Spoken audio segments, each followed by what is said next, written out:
അല്ലേ? അവന്റെ പ്രാർത്ഥന കേട്ടെന്ന് എഴുതിയിരിക്കുന്നേ. എബ്രായ ലേഖനത്തില് തന്നെ മരണത്തിൽ നിന്ന് രക്ഷിക്കാൻ കഴിവുള്ളവനോട് അവൻ പ്രാർത്ഥിച്ചു. മരണത്തിൽ നിന്ന് രക്ഷിക്കണമെന്നാ പ്രാർത്ഥിച്ചേക്കാൻ വലിയ കണ്ണീരോടും വിലാപത്തോടും കൂടെ. അവന്റെ ദൈവഭക്തി മൂലം അവന്റെ പ്രാർത്ഥന കേട്ടെന്ന് എഴുതിയിരിക്കുന്നു. മരണത്തിൽ നിന്ന് രക്ഷിച്ചെന്നാണല്ലോ അതിന്റെ ഒരു സൂചന. അതിന്റെ അർത്ഥം ഈ ഈശോയുടെ വേറൊരു മരണം ഉണ്ടല്ലോ, ഈ സ്നേഹം ലംഘിക്കപ്പെടുമ്പോൾ ഉണ്ടാകുന്ന മരണമുണ്ടേ. ഈ ക്ലിനിക്കൽ ഡെത്ത് അല്ല, അല്ലാതെ നമ്മള് സ്നേഹത്തിനെതിരെ പ്രവർത്തിച്ചാലേ ഉണ്ടാകുന്ന ഒരു മരണമുണ്ട്. നമ്മുടേതാണെങ്കിൽ പാപവും പ്രലോഭനം അങ്ങനത്തെ കാര്യങ്ങളാണോ അതോ അതാണോ ഉദ്ദേശിക്കുന്നത്? അതല്ല, ഈ നമ്മള് ഈ സ്നേഹത്തിനെതിരെ ഇത് ചെയ്യുമ്പോഴത്തേനും നമുക്ക് ഒരു ആത്മാവിന്റെ ജീവനാണല്ലോ സ്നേഹമേ. അത് അങ്ങ് നമ്മളിൽ നിന്ന് പോവുകയല്ലേ, അങ്ങനെ മരിക്കുമല്ലോ. അപ്പൊ അതുമായി പലരും മരിച്ചപ്പം മരിക്കുന്ന ദൈവം പറഞ്ഞല്ലോ. പക്ഷെ അവര് ആ ദിവസം മരിക്കുമെന്ന് പറഞ്ഞു, അന്ന് മരിച്ചു, ദൈവം പറഞ്ഞനുസരിച്ച് മരിച്ചു. അതൊരു പക്ഷെ അവര് ജീവിക്കുകയാണല്ലോ എന്ന് പറഞ്ഞ പോലെ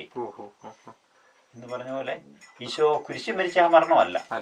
കാരണം അവന്റെ പ്രാർത്ഥന കേട്ടെന്ന് പറഞ്ഞപ്പോ അതെ ആ മരണത്തിൽ സ്നേഹത്തിനെതിരായ ലംഘനമേ, അതാ ദൈവമായിട്ടുള്ള സ്നേഹമാണ് നമ്മുടെ ആത്മാവിന്റെ ജീവനെ. അതിൽ നിന്ന് മരിക്കാതെ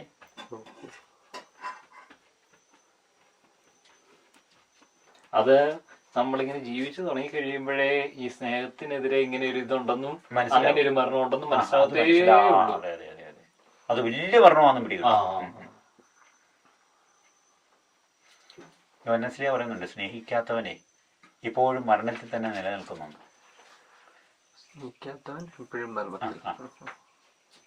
മരണത്തിലാന്നേ സ്നേഹിക്കാത്തവനെ. സ്നേഹിക്കുന്നവൻ മരണത്തിൽ നിന്ന് ജീവനിലേക്ക് പ്രവേശിച്ചു. അങ്ങനെ ആ ലേഖനമൊക്കെ അങ്ങനെ എടുത്ത് നോക്കുമ്പോൾ ഇതേ കാര്യങ്ങൾ അങ്ങനെ പറയുന്നറിയോ. ഒന്നാം ലേഖനമേ ഒരു ഭയങ്കര ശ്രദ്ധയിൽ നമ്മൾ വചനം വായിക്കാൻ തുടങ്ങുമ്പോൾ ഒത്തിരി ഉത്തരങ്ങൾ കിട്ടും. അന്നേരം നമുക്ക് ഇപ്പം കൊച്ചു ചോദിച്ച പോലത്തെ ചോദ്യങ്ങൾ ഉണ്ടാകാൻ തുടങ്ങുമേ. അത് ഒത്തിരി ചോദ്യങ്ങളാണ്. അന്നേരം നമ്മൾ തന്നെ പ്രാർത്ഥിച്ച് ഈശോ അന്നേരം ഒരു അഭിഷേകം തന്നെ നമുക്ക് തന്നെ ഉത്തരം കിട്ടാൻ തുടങ്ങും. വചനത്തിൽ നിന്ന് അവിടുന്ന് എല്ലായിട്ട് നമ്മൾ ആത്മാർത്ഥമായിട്ട് അന്വേഷിക്കുമ്പോഴേ അന്നേരം നമുക്ക് ധ്യാനം ഉണ്ടാകാൻ പോകുന്നു. അന്നേരം നമ്മൾ പിന്നെ ഒരു ധ്യാനത്തിലേക്ക് നമ്മൾ അങ്ങ് പ്രവേശിക്കുവേ. ഇപ്പൊ നമ്മൾ വചനം വായിക്കുന്നു. അപ്പൊ നമ്മളിപ്പോ കേട്ട വചനങ്ങളൊക്കെ നമ്മൾ ഉള്ളിൽ കിടപ്പുണ്ട് എവിടെയൊക്കെ. അതൊക്കെ നമുക്ക് ഉണരാൻ തുടങ്ങും. ഇപ്പം പറഞ്ഞ കാര്യങ്ങള് അതൊക്കെ അന്നേരം ഉത്തരവായിട്ട് ചിലപ്പം കിട്ടാൻ തുടങ്ങും. അന്നേരത്തെ നമ്മൾ വേറെ ഈ ലോകത്തിന്റെ കാര്യങ്ങളോ അല്ല വേറെ ഒക്കെ നമ്മളിൽ നിന്ന് മാറിപ്പോകാൻ തുടങ്ങുമേ. ഇപ്പൊ നമ്മൾ വണ്ടി ഓടിച്ചുകൊണ്ട് പോവുകയാണേലും അല്ലാതെ ചുമ്മാ ഇരിക്കുകയാണേലും ഭക്ഷണം കഴിക്കുകയാണേലും കുളിക്കുകയാണേലും ഒക്കെ ഒരു മെഡിറ്റേഷൻ നമ്മളിൽ തുടങ്ങും. അല്ലേലും ഒരു ചുമ്മാ ചിന്ത നമ്മളിൽ നടക്കുന്നുണ്ട്. അല്ലേലും ഇപ്പൊ അല്ലാത്തപ്പോഴേ ചിന്തിക്കാതെ പോകുന്നില്ലല്ലോ ഒരിക്കലും. എപ്പോഴും ഒരു ചിന്ത നമ്മളിൽ കൂടി ഇങ്ങനെ ഓടുക.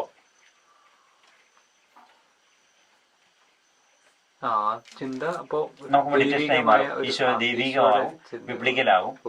എന്താ അങ്ങനെ ആകണ്ട നമ്മളെ. അന്നേരം നമ്മൾ ഭയങ്കരമായിട്ട് രൂപാന്തരപ്പെടാൻ തുടങ്ങും. നമ്മളെ ഹൃദയം എവിടെയായിരിക്കുന്നു അവിടുത്തെ ചിന്തകൾ വന്നുകൊണ്ടിരിക്കും. അല്ലേ? സ്നേഹം എല്ലാം ക്ഷമിക്കും, എല്ലാം സഹിക്കും.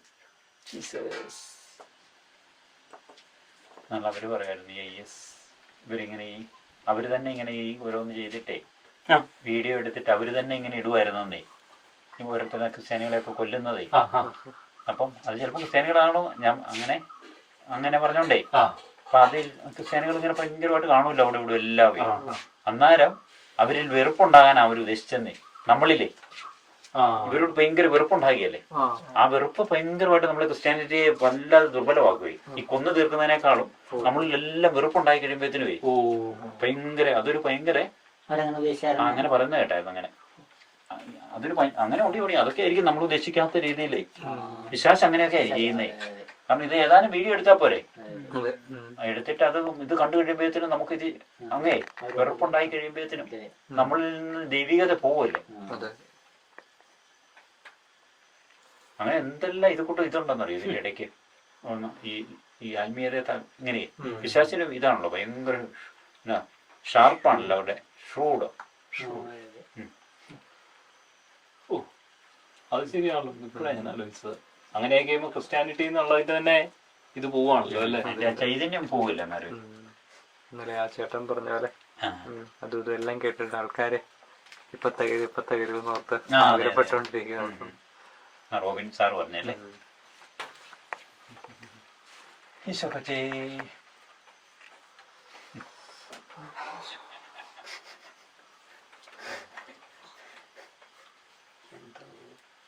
നിരന്തരം നമ്മള് ഇങ്ങനെ ആ ഈശോയോടുള്ള ഈ സ്നേഹത്തിന്റെ സ്നേഹവും ആ ഒരു ഇതില് നമുക്ക് എപ്പോഴും നമ്മുടെ ഹൃദയത്തിൽ നിൽക്കുന്ന അങ്ങനത്തെ ഒരു സൗഖ്യം നമുക്ക് കർത്താവ് തരുമല്ലേ?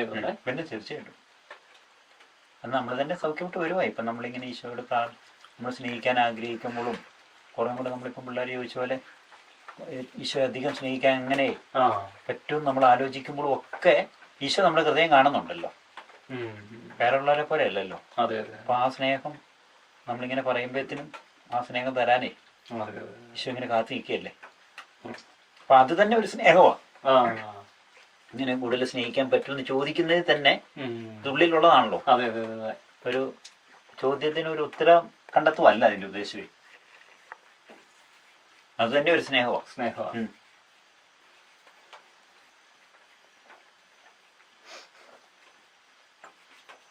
എന്നാലും ചില സമയത്ത് നമ്മുടെ ഈ മനസ്സിലേക്ക് ഇങ്ങനെ ഒന്നുമില്ലാത്തൊരു ഇതില്ലേ, കാരണം അതായത് അങ്ങനെ തെറ്റായ അങ്ങനത്തെ ചിന്തകളൊന്നും ഇല്ലതാനും എന്നാല് സ്നേഹമില്ലതാനും എന്നാ പിന്നെ അപ്പം നമുക്ക് തന്നെ ഒരു ഒന്നുമല്ല അങ്ങനത്തെ ഒരു ഇതുണ്ടല്ലോ. പക്ഷെ അത് കുഴപ്പമില്ല. അല്ല എങ്കിലും ഒരു ഭയങ്കര ഇത് അങ്ങനത്തെ ഒരു ഇതില്ലേ. അത് ചിലപ്പോ നമുക്ക് ഇമോഷനിന്റെ പ്രശ്നം കാണുള്ളത്. ഇമോഷൻ അല്ല നമ്മളെ സത്തയില് എന്തോ ആണോ അതാ മർഗിച്ചിനെ. അപ്പൊ മർഗിച്ചിന് അടിസ്ഥാനപരമായിട്ട് എന്താഗ്രഹിക്കുന്നു അത് അതാ ദൈവം നോക്കുന്നത്. ദൈവത്തിന് നമ്മളെക്കാളും നമ്മുടെ ഉള്ളിലൊരു ഒരു ചിന്ത ഉണ്ടാകുന്നതിന് പോലും അറിയാമല്ലോ നമ്മളെ കുറിച്ച്. അപ്പൊ അങ്ങനെ നമ്മളിൽ എന്താ ഉണ്ടാകാൻ, നമ്മൾ എന്താകാൻ ആഗ്രഹിക്കുന്നത് എന്നുള്ളത് ഈശോയ്ക്ക് അറിയാം. ഈശോയുടെ നേർക്കൊരു നിർമ്മല സ്നേഹമാണ് നമ്മളിൽ ഉണ്ടാകാൻ ആഗ്രഹിക്കുന്നതെങ്കിൽ അത് ഈശോയ്ക്ക് അറിയാം. നമ്മളിൽ ഉണ്ടായില്ലെങ്കിലും അത് ഉണ്ടാകാൻ ഇങ്ങനെ നമ്മൾ ആഗ്രഹിച്ചിരിക്കുകയാണ് എന്ന് പറഞ്ഞോണ്ടേ അത് ഈശോയ്ക്ക് അറിയാം. അപ്പൊ അന്നേരം ചിലപ്പോൾ നമുക്കിങ്ങനെ കുറെ സമയങ്ങൾ അതിങ്ങനെ നമ്മൾ ചിന്തിക്കാത്തതുകൊണ്ട് അല്ല അതിലല്ലാത്തതുകൊണ്ട് ചിലപ്പോൾ ഒരു വോയിഡ് പോലെ നമുക്ക് തോന്നും. പക്ഷെ നമ്മുടെ ആഗ്രഹത്തിൽ അതാ അങ്ങനെ. ഒരു പെൺകൊച്ചൊരു കൊച്ചിനെ കൺസീവ് ചെയ്ത് കഴിഞ്ഞാൽ ആ കൺസീവിങ് ഇങ്ങനെ നടക്കുമല്ലേ. ഉദരത്തിൽ കൊച്ചായി പക്ഷെ ഈ കൊച്ചു എപ്പോഴും ഒന്നും ഓർക്കുന്ന കാണത്തില്ലായിരിക്കും ഈ അമ്മയെ, പെൺകുട്ടിയെ. ഉള്ളിലെ കൊച്ച് നമ്മൾ ഓർക്കുന്നില്ലേലും കൊച്ചു വളരുവാണല്ലോ, അങ്ങനെ വളർന്നുകൊണ്ടിരിക്കും. കാരണം ഇത് ആഗ്രഹിച്ച് കൺസീവ് ചെയ്തതാണ്. കൊച്ചു വളരുകയാണ്. കൊച്ചിന്റെ വളർച്ച ഒരു ആവശ്യമാണല്ലോ. പറഞ്ഞാൽ ചിലപ്പോൾ നമുക്ക് അതിനെക്കുറിച്ച് തോന്നിയില്ലേലുവേ ആ സെറ്റ് ചെയ്യുന്നതിലാണ് കാര്യം ഇരിക്കുന്നത്. മനസ്സ് ആത്മാവിന്റെ കാര്യത്തിൽ സെറ്റ് ചെയ്താൽ അതിൽ നിന്ന് ജീവനും സമാധാനം കൊയ്യുന്നതാണ്. മനസ്സ് ജഡത്തിന്റെ കാര്യത്തിലാണ് നമ്മൾ സെറ്റ് ചെയ്യുന്നെങ്കിൽ അതിൽ നിന്ന് മരണം കൊയ്യുന്നു. അപ്പൊ ഈ സെറ്റിങ്ങിന് ഒരു ഇതുണ്ട്. അത് നമ്മൾ ഏത് സെറ്റ് ചെയ്ത് അലാറമൊക്കെ നമ്മൾ സെറ്റ് ചെയ്ത് വെക്കുമല്ലേ. എന്ന് പറഞ്ഞ പോലെ നമ്മൾ ഏതിലേക്ക് ഒരു സ്നേഹത്തിലേക്ക് ഏത് ചായ്വിലേക്കാണ് നമ്മൾ സെറ്റ് ചെയ്യുന്നതെന്ന് ദൈവം നോക്കുന്നുണ്ട്. അത് നമുക്കും അറിയാം. നമ്മൾ ചിലപ്പം മിക്സറായിരിക്കും. ഇതുപോലെ നമ്മൾ ഇടും നമ്മുടെ ആന്തരികതയെ. മിക്സറായിട്ട് വലിയ അപകടമാണ്. അതാ തണുപ്പും ചൂടും ഇല്ലാത്തവരെ തുപ്പിക്കളയുമെന്ന് പറഞ്ഞതേ. പറഞ്ഞത് ലോങ് പീരീഡിൽ ഇടുന്നതിനെ കുറിച്ചാണ് കേട്ടോ, പെട്ടെന്ന് കടന്നു പോകുന്നതല്ല. പക്ഷെ സെറ്റ് ചെയ്യാന്ന് പറഞ്ഞാൽ നമുക്കിപ്പം നല്ല നമുക്ക് ആത്മീയതയുടെ കാര്യങ്ങളൊക്കെ മനസ്സിലാക്കിയിട്ട് നമ്മൾ മോശപ്പെട്ട കാര്യത്തിൽ സെറ്റ് ചെയ്താലേ എന്ന് പറഞ്ഞാൽ അത് പെട്ടെന്നൊരു നമുക്കുണ്ടാകുന്ന ഒരു ഒരെണ്ണമല്ല. മനസ്സിനെ അങ്ങനെ തീരുമാനിക്കുന്നവരുണ്ട്. അങ്ങനെ ഇപ്പോ ചില സമയത്ത് അങ്ങനെ തന്നെ ഇങ്ങനെയൊക്കെ പറ്റുമോ, അല്ലെങ്കിൽ അങ്ങനെ വളരാൻ ശ്രമിക്കുമ്പോഴും ചില സമയത്തെ ഇതെല്ലാം തീർത്തും എനിക്ക് പറ്റുമോ എന്നൊരു ചിന്ത വരുന്ന സമയങ്ങളൊക്കെ കാണുമല്ലോ.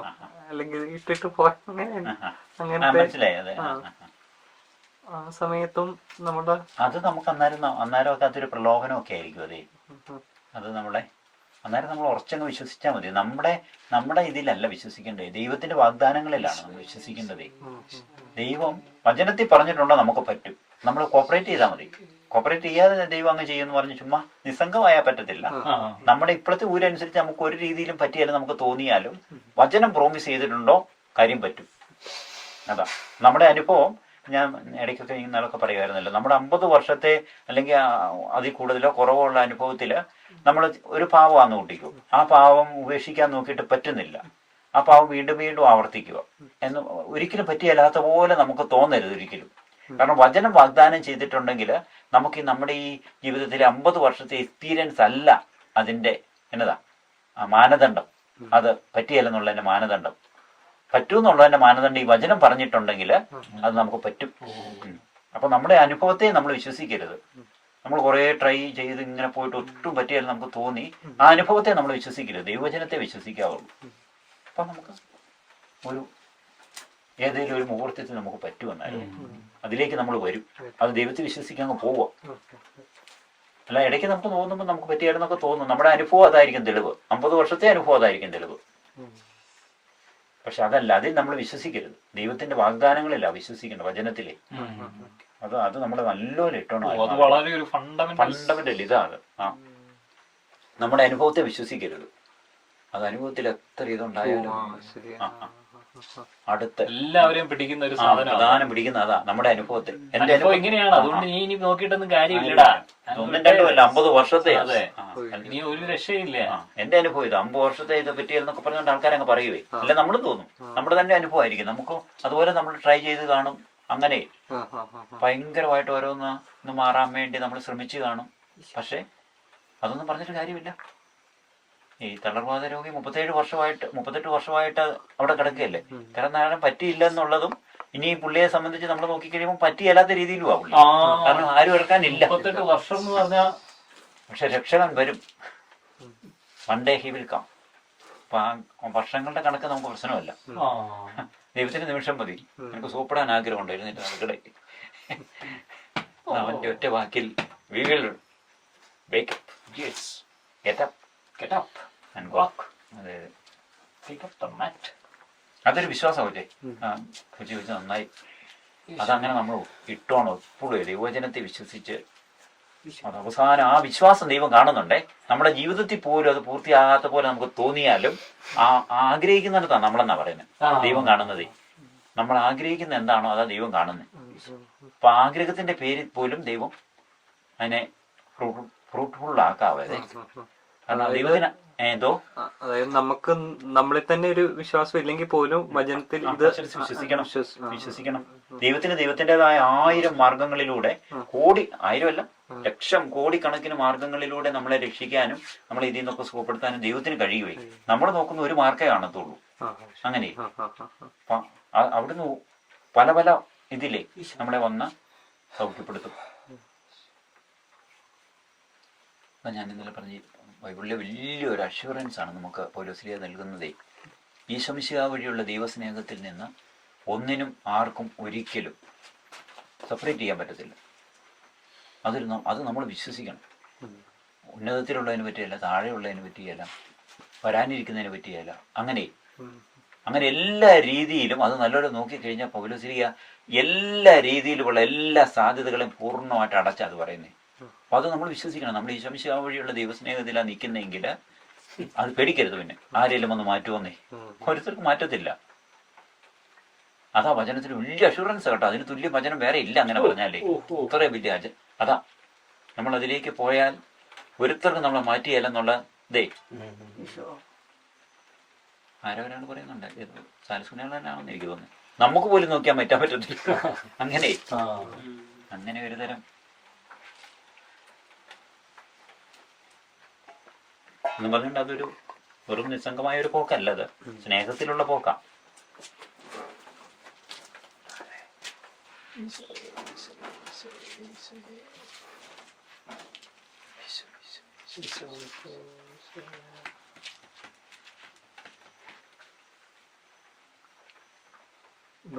ഇങ്ങനെ ഫോക്കസ് സെറ്റ് ചെയ്യുന്നതിന്റെ ഇങ്ങനെ ഇത് പറഞ്ഞല്ലോ. അപ്പം ആ ഫോക്കസ് സെറ്റ് ചെയ്താലേ നമ്മൾ ആ പാറമേല് ഭവനത്തിന്റെ പണി ആരംഭിക്കുന്നുള്ളല്ലോ. അതെ അതെ. അപ്പൊ ഈ ഫോക്കസ് സെറ്റ് ചെയ്യാന് ഉള്ളൊരു പീരീഡ് അത് പെട്ടെന്ന് നമുക്ക് അങ്ങനെ ഒരു അതൊരു ഓരോരുത്തർക്കും ഓരോ നേച്ചർ ആയിരിക്കുവേ, ഓരോ മനുഷ്യർക്കുവേ. അപ്പം ചിലർക്ക് പെട്ടെന്ന് അത് പറ്റും, ചിലർക്ക് ഒരു കാലം ഘട്ടമായിരിക്കും. ഓരോരുത്തർക്കും ദൈവം നേച്ചറുകൾ കൊടുത്തിട്ടുണ്ടേ, ആ നേച്ചറുകളുടെ അനുസരിച്ചിരിക്കുവേ. അതുകൊണ്ട് ദൈവം നമുക്ക് നമ്മളുടെ സന്മനസ് കാണുമ്പോഴേ ദൈവം നമുക്ക് ന്യായമായ സമയങ്ങൾ അനുവദിക്കുവേ. അതുകൊണ്ട് പക്ഷെ നമ്മളായിട്ട് അതിനെ അങ്ങനെ ഒരു നിസ്സംഗത പുലർത്തരുത്. ദൈവം തരുന്ന താലന്തിനെ കുഴിച്ചിടരുതല്ലോ. ദൈവം താലന്ത് തരുന്നുണ്ട്, പക്ഷെ നമ്മളതിനെ കുഴിച്ചിട്ടാല് അതൊരിതല്ലേ. നമ്മളിൽ നിന്നൊരു മൾട്ടിപ്ലിക്കേഷൻ താലന്തിന്റെ ഉപമയില് നമ്മളോട് ഡിമാൻഡ് ചെയ്യുന്നുണ്ടേ. അത് നമുക്ക് 2 കിട്ടിയെങ്കിൽ അതിന്റെ ഇരട്ടിയാക്കിയാൽ മതി. മറ്റവനെ പോലെ 10 ആക്കണമെന്നില്ല. 5 കിട്ടിയാൽ അവന് അതിന്റെ ഇരട്ടി എന്നുള്ളത് ആണ് അതിനകത്ത് പറയുന്നത്. അപ്പൊ എന്നാണേലും അത് ആ ഒരു എന്നതാ പെരിപ്പിക്കലേ, മറ്റവനും കുടിച്ചിടുവാനല്ലേ ഇത്. അത് നടത്തരുത്. അതായത് ആ പാപത്തോടുള്ള ഒരു മരണത്തിലേക്ക് നമ്മള് വരുന്ന ഒരു പ്രോസസ്സ് കാണുമായിരിക്കുമല്ലോ. അപ്പോ അത് നടക്കുന്ന അനുസരിച്ച് നമ്മുടെ ഇപ്പുറത്തെ ഫോക്കസ്, നമ്മൾ ഈശോയോടുള്ള സ്നേഹം കൂടുമ്പോൾ അത് സ്വാഭാവികമായിട്ടും ബാക്കിയുള്ളതിനെ നമ്മൾ ഇപ്പം പറയുന്ന പോലത്തെ ഒരു ശ്രമം ഒന്നും വേണ്ടി വരികയല്ലേ. അപ്പൊ നമ്മൾ ആദ്യം ഇങ്ങനെ പറയുന്ന ഈ ശ്രമം തന്നെ ഒരു സ്നേഹത്തിന്റെ ഇതാകാം. പക്ഷെ നമ്മൾ ഈശോയുടെ നല്ല സ്നേഹത്തിലേക്ക് ആയി കഴിയുമ്പോഴത്തേനും നമ്മൾ ഈ പറയുന്നതെല്ലാം പതുക്കെ പതുക്കെ അങ്ങേ മാറി പൊക്കോളും തന്നെ. അപ്പൊ അത് ആദ്യം നമ്മളിങ്ങനെ പറയുമ്പോൾ മനസ്സിലാകാൻ വേണ്ടി കുറെ കാര്യങ്ങൾ ഇങ്ങനെ പറയുന്നതേ കാണത്തുള്ളേ. പിന്നെ നമ്മൾ ഈശോയുടെ സ്നേഹത്തിലേക്ക് വരുമ്പോഴത്തേനും ഇതൊന്നും നമുക്ക് വേണ്ട എന്നുള്ളതിന്റെ നമുക്കൊരു സൗഖ്യം തരാൻ തുടങ്ങും. ഇത് വേണ്ട. ഇപ്പൊ നമ്മൾ വാർത്തയൊക്കെ വായിച്ചു, അല്ല വാർത്ത കണ്ടുകൊണ്ടിരിക്കുക എങ്കിൽ നമുക്ക് തോന്നും ഇപ്പം വാർത്ത അതുകൊണ്ടൊന്നും വലിയ മെച്ചമൊന്നും നമ്മുടെ ഇത്രയും നാളത്തെ അനുഭവത്തിലില്ല. അപ്പൊ നമുക്കൊരു വേണ്ട, പതുക്കെ മതി. ഇപ്പൊ ഇലക്ഷൻ വരുന്നു. ഇലക്ഷൻ വന്നാൽ റിസൾട്ട് പ്രഖ്യാപിക്കുന്ന ദിവസം നമ്മൾ അവിടെ എങ്ങാനും ഇരുന്ന് ഇച്ചിരി ഒന്ന് കേട്ടാൽ നമുക്ക് പിന്നെ അത് തുടരാൻ അത് മൊത്തം ഒന്നേ. പക്ഷെ നമ്മളൊന്ന് മനസ്സ് വെച്ചേക്ക്, എനിക്ക് എന്നതിന് നാളെ ആകുമ്പോൾ ഇതിന്റെ റിസൾട്ട് അറിയാമല്ലോ. നമ്മൾ റിസൾട്ട് അറിഞ്ഞില്ലേ പോലും കുഴപ്പമില്ല, നാളെ മതി. നമുക്കിതിന്റെ ഒരു എന്നതാ അവര് എല്ലാവരും കൂടി ഇരുന്ന് ഇങ്ങനെ എടുക്കുന്ന അതിലേക്ക് നമുക്ക് പോകണ്ടെന്ന് നമുക്കങ്ങ് ഒരു സമാധാനം ഉള്ളിൽ കിട്ടുവേ. ഇത് വേണ്ട. അങ്ങനെ ഓരോ കാര്യങ്ങളും നമ്മളെ ആകർഷിക്കുന്ന ഓരോ കാര്യങ്ങളും നമുക്ക് വേണ്ട. ഇത് എന്നതിന് അതുകൊണ്ട് വലിയ അടിസ്ഥാന ഇതൊന്നുമില്ല. അപ്പൊ നമ്മൾ തോന്നുന്നു നമുക്ക് വലിയ ആഡംബര വസ്ത്രങ്ങളൊന്നും വേണ്ട, ഇത് മതി. ഓരോ കാര്യങ്ങളെ കുറിച്ച് ഒരു മോഡറേറ്റ് ചെയ്ത് ജീവിക്കത്തക്ക രീതിയിലുള്ളതിലേക്ക് നമുക്കൊരു സൗഖ്യം അങ്ങ് വരുവേ. അത് ആ സ്നേഹമാണെന്നാലും നമ്മൾ കൂടുതൽ വർദ്ധിപ്പിക്കണ്ടേ. ഇത് നമ്മൾ പറയുമ്പോ ഇങ്ങനെ ഓരോ സെപ്പറേറ്റ് ചെയ്തല്ലേ നമുക്ക് പറയത്തുള്ളൂ. അതുകൊണ്ട് ഇങ്ങനെ പറയുന്നതാണ്. പക്ഷെ എല്ലാം സ്നേഹമാണ് ഈശോയോടുള്ളേ. അപ്പം സ്നേഹമായി കഴിയുമ്പോഴത്തേനും നമ്മൾ അസൂയപ്പെടാതിരിക്കാൻ വേണ്ടി വലിയ ശ്രമമൊന്നും നടത്തണ്ട. അസൂയപ്പെടത്തില്ല. അപ്പൊ അത് പൗലോസിലേക്ക് എങ്ങനെയും പറഞ്ഞു വെക്കണ്ടേ ഇത് നമുക്ക് മനസ്സിലാകാൻ. അങ്ങനെ അനുചിതമായിട്ട് പ്രവർത്തിക്കാൻ നമുക്ക് തോന്നത്തില്ല. നമ്മൾ സ്നേഹമായി കഴിയുമ്പോഴേ ആദ്യം ചിലപ്പോൾ ഇങ്ങനെ ഒരു പരിശീലനത്തിലായിരിക്കും നമ്മളിങ്ങനെ സ്നേഹമാകുന്നത്. അനുചിതമായിട്ട് പ്രവർത്തിക്കാതിരിക്കുക. അപ്പൊ സ്നേഹത്തെക്കുറിച്ചുള്ള ഒരു മനസ്സിലാക്കലില്ലേ. അപ്പം എല്ലാം ക്ഷമിച്ചുകൊണ്ടിരിക്കുക, എല്ലാം സഹിച്ചുകൊണ്ടിരിക്കുക. അങ്ങനെ പിന്നെ സ്നേഹം തന്നെ ആവും നമ്മളെ. അന്നേരം പിന്നെ നമുക്ക് പിന്നെ ഒരു അവബോധമൊന്നും കാണിയല്ലേ ഇതിങ്ങനെയാ ചെയ്യുന്നതെന്നേ. അല്ല നമ്മള് കോപിക്കാതിരിക്കുക, അങ്ങനെ നമ്മളിൽ ആ ഒരു പ്രശ്നം പോലും വരുന്നില്ല. നമ്മൾ നോക്കിക്കഴിയുമ്പോൾ സ്നേഹത്തിന് കോപിക്കേണ്ടി വരുന്നില്ല, എന്നാ പ്രശ്നം ഇരിക്കുന്നത് അങ്ങനെ. അപ്പൊ നമ്മളിപ്പൊ ഇങ്ങനെയൊക്കെയാ പറയുന്നെങ്കിലും അതിന്റെ ആ റിസൾട്ടില് ഇപ്പൊ എന്തെങ്കിലും ഒരു യന്ത്രം അസംബിൾ ചെയ്യാനായിട്ട് അതിന് ബുക്ക് എഴുതുമ്പോൾ ചിലപ്പോൾ വലിയ ഡീറ്റെയിൽസ് ആയിരിക്കും. ഇപ്പൊ നമ്മള് എന്തെങ്കിലും ഒരെണ്ണം മേടിക്കുന്നു, ഒരു ഉപകരണം അല്ല ഒരു ഇലക്ട്രിക് അതിനെക്കുറിച്ച് അവര് ഇത് ഉപയോഗിക്കേണ്ട കാര്യങ്ങളോ എന്തേറെ ആയിരിക്കും അല്ലേ. എന്തേറെ കാര്യങ്ങളായിരിക്കും. ചിലതൊക്കെ മേടിച്ച പേജ് കണക്കിന് ഇത് ഉപയോഗിക്കേണ്ട രീതികൾ പല ഭാഷയിലെല്ലായിട്ട്. ചിലതിനെ 10-15 പേജൊക്കെ ഉണ്ട്. പക്ഷെ നമ്മളിതിപ്പോ ടി വി മേടിച്ചു അതിലിട്ട് കുത്തി നമുക്ക് ഒരുമാതിരി അറിയാമെങ്കിൽ 2-3 മിനിറ്റ് കൊണ്ട് ടി വി വർക്ക് ചെയ്യാൻ തുടങ്ങും. അല്ല ഇത് ഡീറ്റെയിൽസ് ഒക്കെ നോക്കിക്കൊണ്ടിരിക്കുന്നവന് എന്തേറെ പ്രശ്നം അത് കിടക്കുന്നേ അല്ലേ. അവരെഴുതിയിരിക്കുന്ന എന്തെല്ലാം കാര്യങ്ങൾ പടമൊക്കെ വരച്ച് അങ്ങനെ എന്ന് പറഞ്ഞുകൊണ്ട് നമ്മുടെ ജീവിതം ഇപ്പം ഈ അങ്ങനെയൊക്കെ പറയുകയും ഇങ്ങനെയൊക്കെ നമ്മൾ ഇപ്പം ധ്യാനിക്കുകയും ചെയ്യുമ്പോഴാണ് ഇതൊരു സങ്കീർണമായിട്ട് തോന്നുന്നത്. പിന്നെ വരുമ്പോഴത്തേനും ഇതെല്ലാം നമ്മുടെ ജീവിതത്തിൽ നമ്മളിപ്പോ ഇരുന്ന ആ മാനുവല് ഇരുന്ന് പഠിക്കുന്ന പോലെ അത് പഠിച്ചാലും ചിലപ്പോൾ ഓപ്പറേറ്റ് ചെയ്യാനും പറ്റത്തില്ല അങ്ങനെ. പക്ഷെ അറിയാവുന്നതിന് ഒരു സിമ്പിൾ ആയിട്ട് ഇത് പോയി ഓപ്പറേറ്റ് ചെയ്യാം. ഇത് 1 2 ഞെക്കയില് കാര്യങ്ങളുള്ളൂ. എന്ന് പറഞ്ഞ പോലെ നമ്മുടെ ഈ ഇങ്ങനത്തെ ലൈഫ് പോയി ഈശോയോടുള്ളൊരു നിർമ്മല സ്നേഹത്തിലായി കഴിയുമ്പോഴത്തേനും നമ്മൾ പതുക്കെ പതുക്കെ ആ സ്നേഹം പുരോഗമിപ്പിക്കാൻ നോക്കുമ്പോൾ ഇത് വേണ്ടെന്നുള്ളതിലേക്കാകും നമ്മളെ. പിന്നെ അന്നേരം നമ്മൾ ഞാൻ ഈ കവിതയിൽ പറയുന്നത് പോലെ ലോകത്തിലെ ഏറ്റവും വലിയ സുന്ദരനോട് എനിക്ക് അസൂയയില്ല, അങ്ങനെ ഓരോന്നെടുത്ത് പറയേണ്ട വരുന്നില്ല. ധനിയനോട് എനിക്ക് അസൂയയില്ല, അതിപ്പം മനസ്സിലാകാൻ വേണ്ടി പറയുന്ന ഈശോയോട് മാത്രം ഉള്ളെന്നുള്ളതാണല്ലോ അവിടുത്തെ വിഷയം. ബാക്കിയെല്ലാം വെട്ടി അല്ലേ? ഈശോയോട് മാത്രം സ്നേഹമുള്ളൂ, ബാക്കി ഇല്ല, വേറെ പരിഗണിക്കേണ്ട കാര്യമില്ല നമുക്ക്. ഇപ്പം പറയേണ്ടി വരുമ്പോഴല്ലേ അതുള്ളൂ.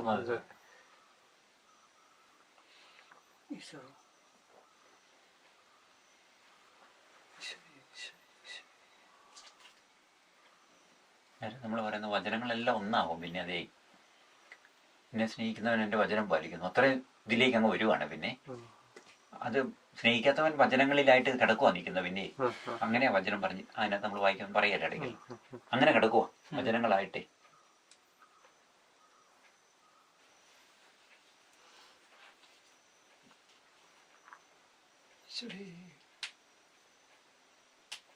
ആദ്യ ദൈവത്തോട് നമ്മളൊരു അനുസരണം എന്നാ പറയുന്നത് ആദ്യമേ. അത് കഴിഞ്ഞാൽ പിന്നെ ദൈവത്തോട് സരസ്വതിനൊക്കെ പറയുന്ന ഒരു ഐക്യപ്പെടല, ഒറ്റ ഇതാവുകയാണേ. ദൈവഹിതവും നമ്മുടെ ഹിതവും തമ്മിൽ വ്യത്യാസം ഇല്ലാതാവുക. അങ്ങനെ ഒരു ഐക്യപ്പെടൽ വരുവേ. ഈ അനുസരിക്കുന്ന ഒരു കാലഘട്ടത്തിലാണ് നമുക്ക് ഇതിനെക്കുറിച്ചൊക്കെ ഉള്ളൊരു അങ്ങനെ ഉള്ള ഒരവസ്ഥ ആകുമ്പോഴാണ് നമ്മളിങ്ങനെ ഒത്തിരി പരിഗണിക്കുന്നത്. അല്ലാത്തപ്പം ഇതെല്ലാം നമ്മളിത് മാഞ്ഞു പോവും. നമ്മളിത് പരിഗണിക്കേണ്ട പ്രശ്നമേ വരുന്നില്ല അങ്ങനത്തെ കാര്യങ്ങൾ ഒത്തിരി.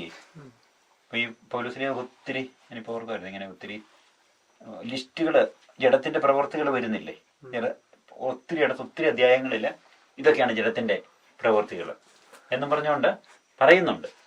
അത് ഏറ്റവും ലോകത്തിൽ എല്ലാ പാവം ചെയ്ത് ജീവിക്കുന്ന ഒരു മനുഷ്യന് മാത്രം അതൊരു മെഡിറ്റേഷൻ ആക്കേണ്ട വിഷയമുള്ളൂ, കുറയ്ക്കാനേ. അല്ലാതെ ഇപ്പൊ അതിനകത്തൊന്നും ഇല്ലാത്തവൻ അതിനെക്കുറിച്ച് ചിന്തിക്കുക പോലും ചെയ്യണ്ടല്ലോ, അല്ലേ? അതെടുത്ത് ധ്യാനിക്കാനൊന്നും ദൈവം ആവശ്യപ്പെടുന്നില്ലല്ലോ. അങ്ങനെ അപ്പൊ അവനെ സംബന്ധിച്ചിടത്തോളം അവന് പിന്നെ ആത്മാവിന്റെ പ്രവൃത്തികള്, ആത്മാവിന്റെ ഫലങ്ങള് അവനിൽ ഉണ്ടായിക്കോളും. അത് ഇന്നൊക്കെയാണ് പൗലോസിലിയ പറഞ്ഞെന്ന് പറഞ്ഞാലും ആത്മാവിന്റെ മനുഷ്യനാണെങ്കിൽ ആ ഫലങ്ങൾ അവനിൽ നിന്നുണ്ടാവും. പിന്നെ നമ്മൾ പിന്നെ ധ്യാനിക്കുക പോലും വേണ്ട. ആ ലിസ്റ്റ് പിന്നെ പ്രശ്നമല്ല. ആത്മാവിന്റെ മനുഷ്യനിൽ നിന്ന് ഇതെല്ലാം സ്വാഭാവികമായിട്ട് ഉണ്ടായിക്കോളും. അത് പറയാൻ വേണ്ടി മാത്രം എങ്ങനെ പറഞ്ഞതെന്നേ ഉള്ളൂ വചനത്തിലെ. സ്നേഹം, സമാധാനം, സന്തോഷം, അതെല്ലാം ആത്മീയ മനുഷ്യനുണ്ടാവും. അപ്പൊ അതൊക്കെ നമ്മളിങ്ങനെ മനഃപൂർവ്വം ഇങ്ങനെ ആലോചിച്ച് ഇനി എന്ത് സ്നേഹം ഉണ്ടാകണം, ഇനി സമാധാനം ഉണ്ടാകണം, സന്തോഷം ഉണ്ടാകണം എന്ന് പറഞ്ഞ് നമ്മളിരുന്ന് ധ്യാനിച്ചാൽ ഉണ്ടാകത്തുമില്ല. ഉള്ള മനുഷ്യന്, ആത്മാവിന്റെ മനുഷ്യന് സ്വാഭാവികമായിട്ട് ഉണ്ടായിക്കൊള്ളുകയും ചെയ്യുവേ. വെറുതെ നമ്മൾ ധ്യാനിക്കുന്ന ഇപ്പം ഒരാളുടെ അടുത്ത് പ്രസംഗിക്കുക ഭയങ്കരമായിട്ട്, ഇതാണ് ജഡത്തിന്റെ പ്രവൃത്തികൾ, അതിനെക്കുറിച്ചൊരു ഭയങ്കര പ്രസംഗം ഓരോ വിഷയം എടുത്തിട്ട് ഒരു ടോക്ക 1 മണിക്കൂർ ടോക്കാന്ന് കൂട്ടിക്കും ഓരോ വിഷയം എടുത്തിട്ടേ. പക്ഷെ അതുകൊണ്ടൊരു കാര്യമില്ലല്ലോ. അങ്ങനെയുള്ള മനുഷ്യരധികം കാണത്തില്ല. ഇനി ആത്മാവിന്റെ ഫലങ്ങൾ ഇതാന്നും പറഞ്ഞുകൊണ്ട് സന്തോഷം ഇതാ എന്ന് പറഞ്ഞുകൊണ്ട് പ്രസംഗിക്കേണ്ട കാര്യമില്ല. ആത്മീയ മനുഷ്യനായോ അവന് ഈ ഫലങ്ങൾ അതിനകത്ത് തന്നെ പുറപ്പെട്ടുകൊണ്ടിരിക്കും. അത് പറഞ്ഞതേ ഉള്ളേ. അപ്പൊ നമ്മളെ ആ 9 എണ്ണമാണ് ഒരു സ്ത്രീ പറഞ്ഞിരിക്കുന്നത്, അതെല്ലാം ആണ് എന്ന് പറഞ്ഞ് നമ്മൾ നോക്കേണ്ട കാര്യമില്ല. അങ്ങനെ നമ്മൾ ഈ സ്വാഭാവികമായിട്ട് ഉണ്ടായിക്കോളുവേ.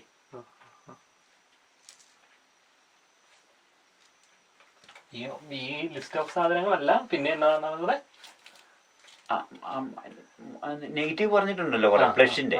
ആ ലിസ്റ്റ് നമ്മൾ പഠിക്കേണ്ട കാര്യമില്ല.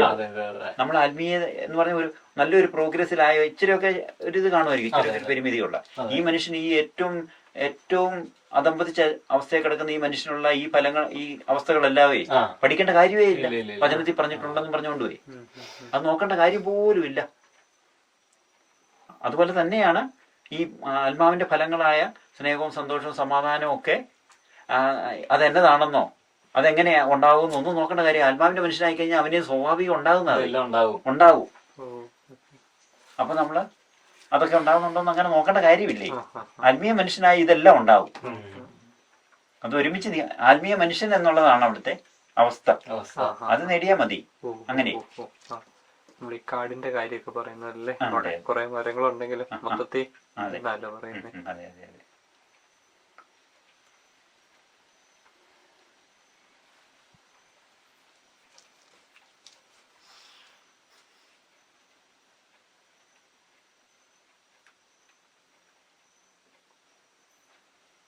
യാഗരൂകത എന്ന് പറയുന്നൊരു വലിയ കാര്യമാണ് നമ്മൾ നിലനിർത്തേണ്ടത്. ആ യാഗരൂകത നിലനിർത്തി നമുക്ക് കിട്ടി ഇപ്പം വളർച്ചയുടെ സ്റ്റേജിലേ അപ്പം നമ്മളത് അതിനെ ആവർത്തിക്കാതിരിക്കുക. ഓരോ കാര്യങ്ങളെ നമ്മൾ സംസാരത്തിലൊക്കെ ഏറ്റു പറയുന്ന കാര്യങ്ങൾ കാണുമല്ലോ. അപ്പം അത് ആവർത്തിക്കാതിരിക്കാൻ വേണ്ടി ഒരു യാഗരൂകത. അപ്പം അത് കുറേ നാൾ കഴിയുമ്പോൾ ഇപ്പം നമ്മൾ ഡ്രൈവിംഗ് ഒക്കെ പഠിക്കുന്ന പറഞ്ഞ പോലെ ആദ്യം ഒരു ശ്രമവും ഒരു പഠനമൊക്കെ കഴിയുമ്പോൾ നമ്മൾ സ്വാഭാവികമായിട്ട് അത് ഇത് ആയിക്കോളുവേ. ആദ്യം വേണ്ടി വരും ഇച്ചിരി അതിനൊരു യാഗരൂകത. പിന്നെ ആ യാഗരൂകത എന്നുള്ള ഒരു കൃപയിൽ അങ്ങ് നിലനിന്നാൽ മതി.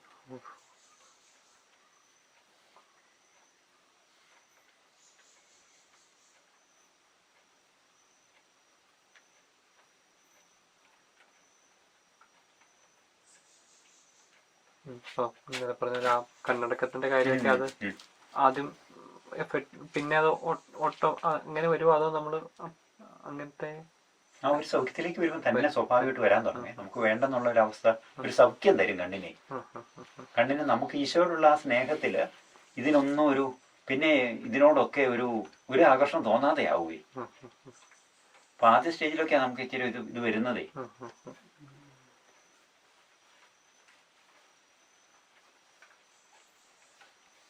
പിന്നെ ലോകത്തിന്റെ അംഗീകാരവും അങ്ങനെ ഒന്നും നമുക്ക് വിഷയമല്ല. പിന്നെ അങ്ങനെ നമ്മൾ നോക്കുന്ന ഓരോ കാര്യങ്ങളെ ഇപ്പൊ നമുക്കുള്ളിൽ ഉണ്ടാകുന്ന ഓരോ സംഘർഷങ്ങളും സംഘടനകളും എല്ലാം ഇല്ലാതായിക്കോളും. പിന്നെ ഈശോയോടുള്ള സ്നേഹത്തിൽ നിലനിൽക്കണം. അതൊന്ന്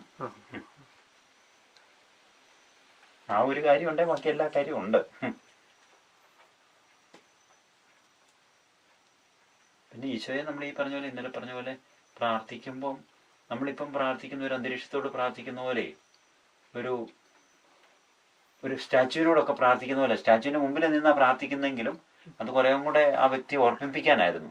നമ്മൾ പ്രാർത്ഥിക്കുന്നത് പലപ്പോഴും എന്നതാ ഇങ്ങോട്ട് ഈ അന്തനും വിതരനും ഒക്കെ ആയ ആ സ്റ്റാച്യുവിനോട് പ്രാർത്ഥിക്കുന്ന പോലെയാണ് നമ്മൾ ഇത് ചെയ്യുന്നതേ. ഒരു ലിവിങ് പേഴ്സണോടല്ല നമ്മൾ ഡീൽ ചെയ്യുന്നത് പലപ്പോഴും. അത് നമ്മളെ ദൈവമായിട്ടുള്ള റിലേഷനിലും അങ്ങനെ ഒരു അബദ്ധം കിടക്കുന്ന പോലെ എനിക്ക് തോന്നുന്നത്. ഒരു ലിവിങ് പേഴ്സണോട് നമ്മൾ ഇടപെടുന്നതുകൊണ്ടല്ല നമ്മൾ ജീവിക്കുന്നത്. അങ്ങനെ ഒരു ലിവിങ് പേഴ്സണോടാണ് നമുക്കൊരു പാവം ചെയ്യാൻ പറ്റത്തില്ല. ആ ദൈവത്തിന്റെ സാന്നിധ്യം എല്ലായിടത്തും ഉണ്ടല്ലോ. അപ്പൊ നമ്മൾ അങ്ങനെ ഒരു ബോധം നമുക്കില്ല. ഒരു യാഗരൂകതയെ ഇതൊരു ആശയപരമായ ഒരു ഇതിൽ പോകുന്ന പോലെ നമ്മളിപ്പം പോകുന്നത്. ഒരു ദൈവത്തിന്റെ ആ നിത്യ സാന്നിധ്യത്തിലാണ് നമ്മളെപ്പോഴും നമ്മൾ ചിന്തിക്കുന്നില്ല.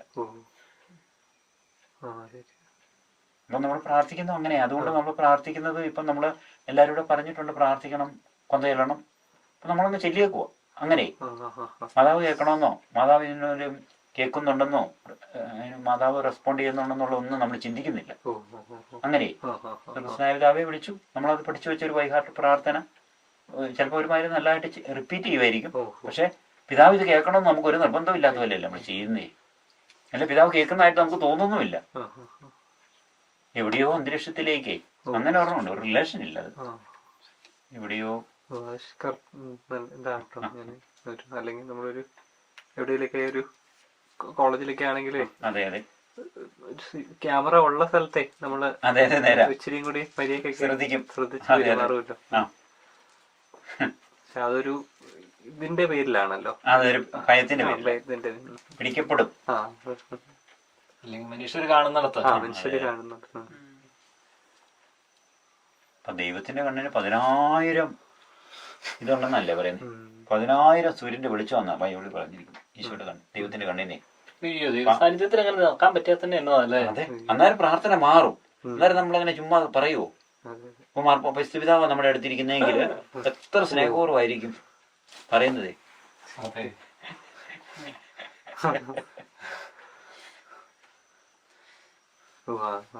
അങ്ങനെ ഇപ്പൊ നമ്മുടെ ഇവിടെ വരുന്ന ഓരോരുത്തരോടും നമ്മൾ ഡീൽ ചെയ്യുന്ന വ്യത്യാസമുണ്ട്. ആ, അതെ അതെ ഇപ്പൊ ഒരു അച്ഛൻ വന്നാൽ വേറൊരു അറ്റൻറ്റീവാ, ശ്രദ്ധയൊക്കെ. പിതാവ് വന്നാൽ അതിനേക്കാളും വലിയതാ.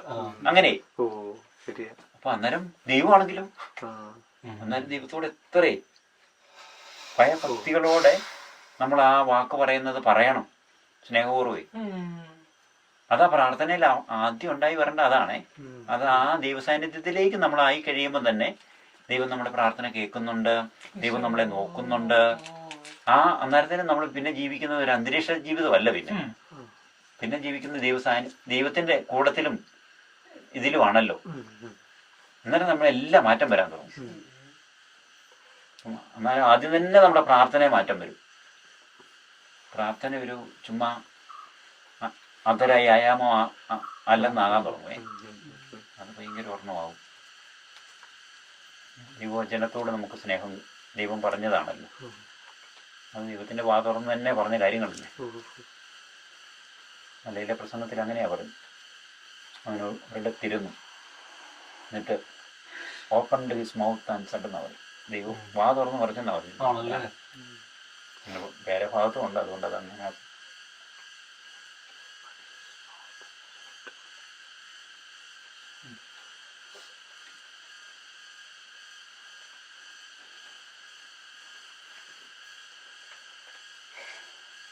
പ്രാർത്ഥന ഡയലോഗ് ആക്കാനുള്ള ഒരു ഭയങ്കര ഇതുണ്ടെങ്കിലേ അത് നമ്മളെ ഭയങ്കരമായിട്ട് ഇത് ചെയ്യുവേ. എന്നാലും പ്രാർത്ഥനയെ തന്നെ ആദ്യം നമുക്കുണ്ടാകേണ്ട ഒരു അടിസ്ഥാനം ഈ നമ്മൾ പ്രാർത്ഥന ദൈവം കേൾക്കുന്നുണ്ട്, ദൈവം അതിനോട് ഇത് ചെയ്യുന്നുണ്ടെന്നുള്ളത് തന്നെ. അതെ, ഒരു ലിവിങ് ജീസസ് ആയിട്ട് നമുക്ക് ഈശോ മാറുവേ. നമ്മളോട് കൂടെ ലിവിങ് ഗോഡാവും. വചനത്തിലെല്ലാം ലിവിങ് ഗോഡെന്നാണ് പറയുന്നത്. നമ്മളങ്ങനെ നമുക്കിപ്പോഴും അങ്ങനെയല്ല. നമ്മളൊരു അബ്സ്ട്രാക്റ്റ് ഒരു ധാരണയിൽ നമ്മളങ്ങനെ ഒരു ഉദ്ദേശം വെച്ച് അങ്ങ് പോകുന്നല്ലാതെ, ഇത് നമ്മൾ ഇന്നലെ പറഞ്ഞ പോലെ നമ്മൾ സ്വർഗസ്വനായ പിതാവെ ചെല്ലാൻ തുടങ്ങുമ്പോഴേ പിതാവിന്റെ ചെവികള് നമ്മുടെ വചനത്തോടടുത്ത് വരുന്നെന്ന് നമുക്ക് ഫീൽ ചെയ്യുന്നില്ല.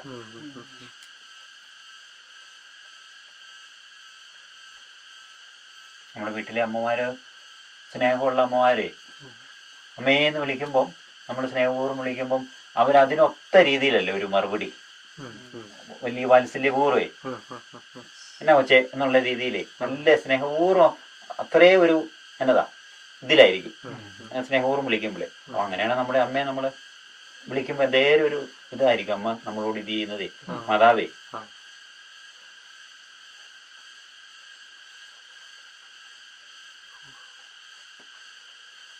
ഓരോ വിളിയിലും അങ്ങനെ വേണം. ദൈവകൃപ നിറഞ്ഞ മറിയമേ സ്വസ്തി എന്ന് പറയും. ഗബ്രിയേൽ മാലാഖ പിതാവായ ദൈവത്തിന്റെ പേരിൽ വന്ന് പറഞ്ഞ ആ ഒരു ഫീലിംഗ് പറയണം.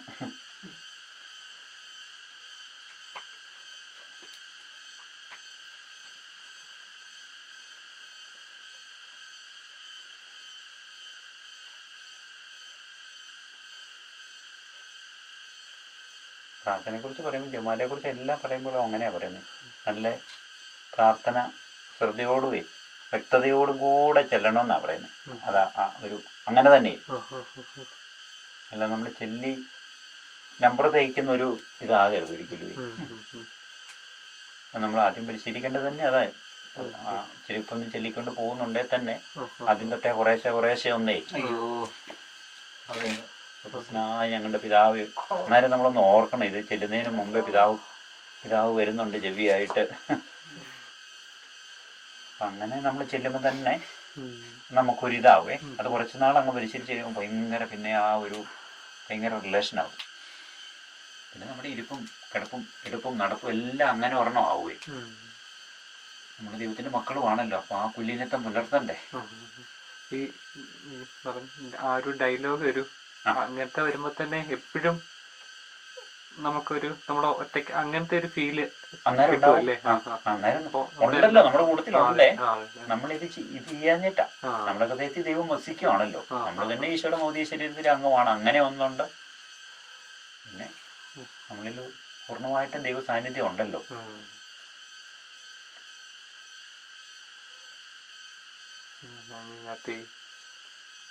എന്തുവാനെ വിശ്വാസ പ്രമാണമൊക്കെ ചെല്ലുമ്പോഴേ തുടക്കം അങ്ങ് ചെല്ലുവേ, പിന്നെ അവസാനം തീരുന്നേ ഓർക്കുന്നുണ്ട്. കുമ്പസാരനുള്ള ജപത്തിലൊക്കെ അവസാനം തീരുന്നേ എപ്പോഴും ഒരു ഇതില്ലാതെ തുടങ്ങുന്നതും അറിയാം തീരുന്നതും അറിയാം.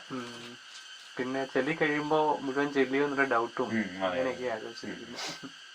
അപ്പൊ അതൊക്കെ പരിശീലിച്ച് കഴിയുമ്പോഴേ പല രീതിയിൽ വിശ്വാസ പ്രമാണം സർവശക്തനും പിതാവുമായ ദൈവത്തിൽ ഞാൻ വിശ്വസിക്കുന്നു എന്ന് പറയുമ്പോൾ ഈ അപ്പനാന്ന് നമ്മൾ വിചാരിക്കും. പക്ഷെ അതുപോലെ വിശ്വസിക്കണം. അതെ, അന്നേരം ഭയങ്കര ഒരു സ്നേഹം വരും ആ പ്രാർത്ഥന. അതൊരു വെറുതെ ഒരു വലിയൊരു വിശ്വാസ പ്രൊഫഷൻ, വെറുതെ ഒരു വിശ്വാസത്തിന്റെ കൺഫെഷൻ അല്ല.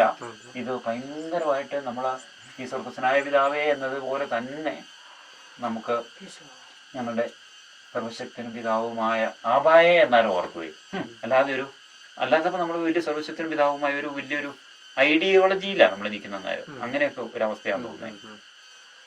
നമ്മളൊരു തത്വം പറയുക എന്ന് പറയുന്ന പോലെ വാക്കിനൊക്കെ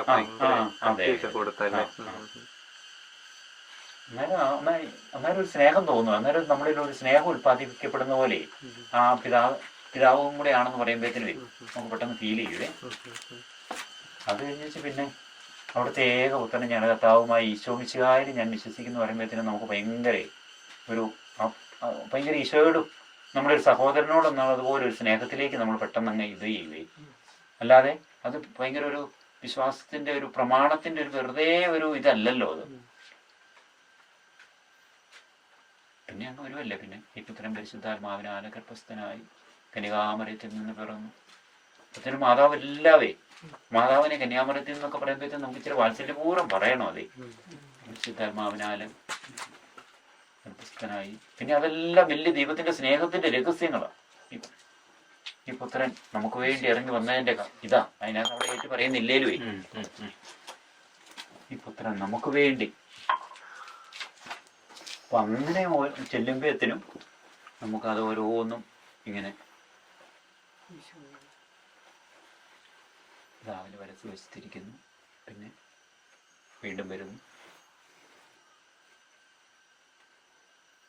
പിന്നെ സഭയിലല്ലേ വിശ്വസിക്കുന്നു, പരിശുദ്ധാത്മാവിൽ വിശ്വസിക്കുന്നു, സഭയിൽ വിശ്വസിക്കുന്നു, പുണ്യന്മാരുടെ ഐക്യത്തിൽ വിശ്വസിക്കുന്നു, പാവത്തിൻ്റെ മോചനത്തിൽ വിശ്വസിക്കുന്നു, ഉയർപ്പിൽ വിശ്വസിക്കുന്നു, ശരീരത്തിൻ്റെ ഉയർപ്പിൽ വിശ്വസിക്കുന്നു, നിത്യജീവിതത്തിൽ വിശ്വസിക്കുന്നു. ഇതെല്ലാം പിതാവിൻ്റെ സ്നേഹമാണേ. അത് നമ്മൾ സെപ്പറേറ്റ് ചെയ്തൊരു ഐഡിയ പോലെയാണ് നമുക്കിപ്പം കിടക്കുന്നതേ. നമുക്ക് സ്വർഗം തരുന്നതും ഈ നിത്യജീവൻ തരുന്നതും ഒക്കെ നമ്മളെ നിത്യം സ്നേഹിക്കാനുള്ള ദൈവത്തിൻ്റെ ആഗ്രഹം കൊണ്ടാണ്. ഇത്രയും കുസൃതി കാണിച്ചൊരു തേളിനെ പോലെ ജീവിച്ച് നമ്മളെ അങ്ങനെയല്ലല്ലോ. നമ്മളെ നിത്യമായിട്ട് സ്നേഹിക്കാനുള്ള ആ ഒരു ദൈവത്തിന്റെ ഹൃദയ കൊതി അല്ല ദൈവം. അതുകൊണ്ടാണ് നമ്മളെ നിത്യമായിട്ട് ജീവിപ്പിക്കുന്നത്. നമ്മുടെ ശരീരത്തെയും ദൈവം മാനിക്കുന്നു. അതുകൊണ്ട് നമുക്ക് ആ ശരീരത്തിന് ഉയർപ്പ് നൽകുന്നു. അങ്ങനെ പുണ്യന്മാരുമായിട്ടെല്ലാം വലിയ കൂട്ട് അനുവദിച്ചിരിക്കുന്നു. അല്ല നമ്മുടെ ചില വീടുകളിൽ അങ്ങനെയാണല്ലോ. ഇവരെ ആരോടും കൂട്ടുകൂടാനൊന്നും സമ്മതിക്കില്ലായിരുന്നു വീട്ടിലെ.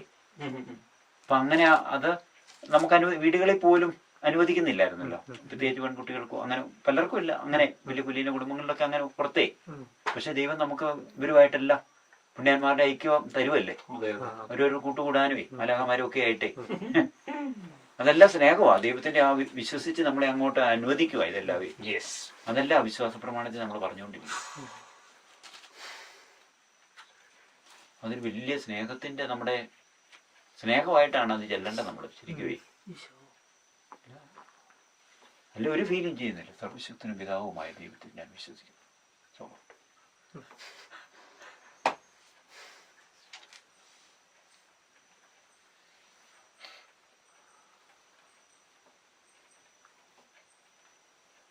വിശ്വാസ പ്രമാണത്തിലെല്ലാം നമ്മളെ പ്രശ്നങ്ങൾക്ക് അന്നേരം തന്നെ ഒരു ഉത്തരവും കൂടെ ഉണ്ടേ. അവിടുന്ന് ഈ സർവശക്തനാണ്, അവിടുന്ന് പിതാവുമാണ്, അതുകൊണ്ട് എൻ്റെ കാര്യത്തിൽ ശ്രദ്ധാലുവാണ്, തക്ക സമയത്ത് അവിടുന്ന് എൻ്റെ കാര്യത്തിൽ ഇടപെട്ടോളും എന്നേ ഒരു വിശ്വാസമൊക്കെ. അത് നമ്മൾ വലിയ പ്രശ്നത്തിലായതിൻ്റെ മധ്യത്തിലേത് ചെല്ലുന്നെങ്കിൽ ദൈവം എൻ്റെ കാര്യത്തിൽ ശ്രദ്ധാലുവാണ്, അവിടുന്ന് പിതാവുവാണെന്നൊക്കെ നമ്മൾ അന്നേരമേ ഇത് ചെയ്യുക. അപ്പൊ അല്ലെ നമ്മളൊന്നിലും ദൈവത്തെ വിശ്വസിക്കുന്നില്ലോ. അല്ലെ ഒന്ന് എന്നെ വിശ്വസിക്കുന്നത് ഇത്രയും വലിയ സ്നേഹമാണെന്ന് പറയുന്നുണ്ട്. നമ്മുടെ കാര്യത്തിൽ ഒരു കാര്യത്തിലും ശ്രദ്ധാലോ ശ്രദ്ധയില്ലാതെ നമ്മളിങ്ങനെ ഒരു എവിടെയോ കൈപിടിഞ്ഞിട്ട് നമ്മളില്ലായിരുന്നു. ഇങ്ങനെ സൃഷ്ടിച്ച് നമ്മളിങ്ങനെ ആക്കിയിട്ട് എവിടെ പോയി എന്നൊക്കെ ഉള്ള രീതിയിൽ ഇങ്ങനെ മുടി പോലും വേണ്ടിയിരിക്കുകയാണ്. ഓരോ കാര്യങ്ങൾക്കും എല്ലാം നന്മയ്ക്കായിട്ടാണ് പരിഗണിച്ചുകൊണ്ടിരിക്കുന്നത്. നന്മ മാത്രമേ ചെയ്യുള്ളൂ. അതെല്ലാം വിശ്വാസി പറഞ്ഞു അന്നേരം.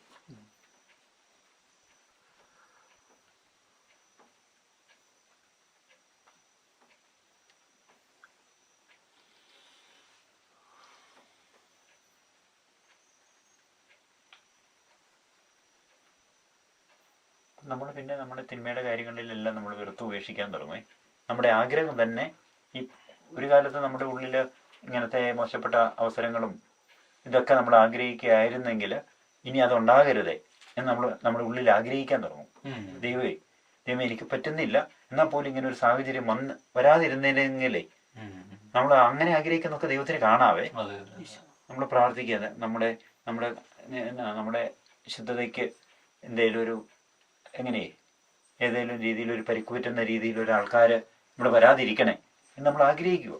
അങ്ങനെ അല്ലെങ്കിൽ അല്ലാതെ അങ്ങനെ ആയിരിക്കണമെന്നില്ല. എന്നാലും ഇത് ദൈവം ഈശോ കാണുമല്ലേ? ഇതെല്ലാം ഈശോയോടുള്ള സ്നേഹത്തെ പ്രതിയാണേ.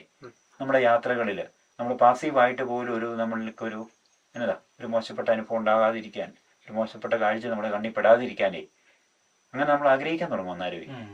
അല്ലെങ്കിൽ ഇതെല്ലാം നിസ്സംഗമായിട്ട് അങ്ങ് ഇട്ടിരിക്കുകയാണേ. നമ്മുടെ ഭാവിയിൽ നിന്നൊരു വേദനിപ്പിക്കുന്ന നല്ലൊരു കെയർലെസ് ആയിട്ടുള്ളൊരു വാക്കുണ്ടാകരുതേ എന്ന് പ്രാർത്ഥിച്ച് ആഗ്രഹിക്കും നമ്മൾ അന്നേരമേ.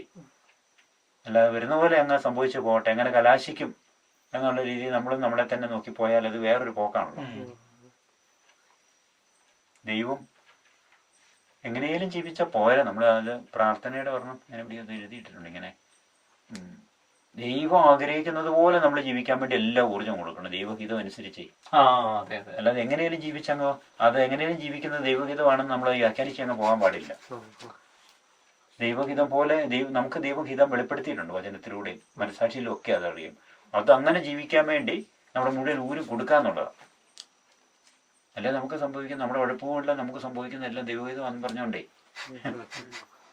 കരോട്ടക്കാരൻ പറയുന്ന പോലെ കൊള്ളുന്നിടം കൊണ്ട് തടേ. അത് കേട്ടിട്ടുണ്ട്. ഇങ്ങനെ കരാട്ടക്കാരനെ നല്ല കരാട്ടൊക്കെ പഠിച്ചേ തടയാന്ന് പറഞ്ഞാൽ അവനെ പരിക്കിടാത്ത നല്ലൊരു തടയണമെന്നാണല്ലോ അതിന്റെ അവന്റെ പ്രധാനപ്പെട്ട മർമ്മ അതിന്റെ ഒരിടത്തും ഇത് പറ്റാതെ ഈ വരുന്ന ഇതിനെ തടയണമെന്നാണല്ലോ അതിന്റെ പഠനത്തിന്റെ പോസിറ്റീവ് അവസ്ഥയെ. പക്ഷെ ഒരുത്തനിട്ട് അവന് ടീറും ഇടിയൊക്കെ കിട്ടുക. അവനെന്തായാലും പറഞ്ഞടാ നീ ഇത്രയും പിടിച്ചിട്ട് നിനക്ക് ഞാനിതിപ്പം കൊള്ളുന്നിടം കൊണ്ട് തടയോ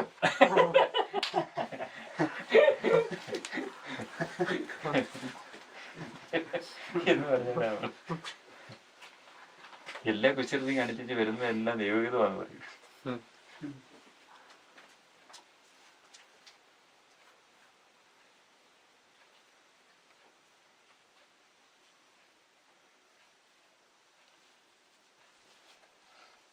അങ്ങനെ ഒരു ഇതിലേക്ക് വരുമ്പോ നമ്മുടെ ഓരോ ഇതും ഒരു പ്രാർത്ഥനയായിട്ട് അങ്ങനെ പ്രാർത്ഥനയാകും. ദൈവം കാണുന്നത് നമ്മൾ ദൈവത്തെ സ്നേഹിക്കാൻ നോക്കുകയാണല്ലോ.